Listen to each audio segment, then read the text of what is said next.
ভাই, একটা জিনিস খেয়াল করেছেন? যখন মানুষ ভালো অবস্থায় থাকে তখন সবাই তার পাশে থাকে, কিন্তু যখন মানুষ খারাপ সময়ের মধ্যে পড়ে তখন বোঝা যায় আসলে কে আপন। একটা সময় আসবে যখন আপনার টাকা থাকবে না, কাজ থাকবে না, হয়তো কারো কোনো উপকার করার ক্ষমতাও আপনার থাকবে না, কিন্তু তখন কিছু মানুষ আপনাকে এড়িয়ে চলবে, আপনার ফোন রিসিভ করবে না, আপনার সাথে ব্যস্ততা দেখাবে।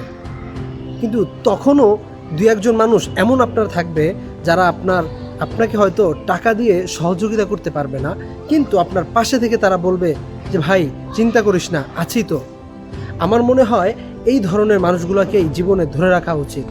কেননা ভালো সময়ে পাশে থাকার মানুষ অনেক পাওয়া যায়, কিন্তু যে আপনার খারাপ সময়ে আপনার পাশে থাকে সে আপনার শুধু ভালো সময়ের থাকার যোগ্য না, সে আপনার জীবনের একজন অমূল্য সম্পদ। তো আপনার জীবনেও এমন কোনো মানুষ যদি থেকে থাকে তার ব্যাপারে কমেন্টে জানাতে পারেন।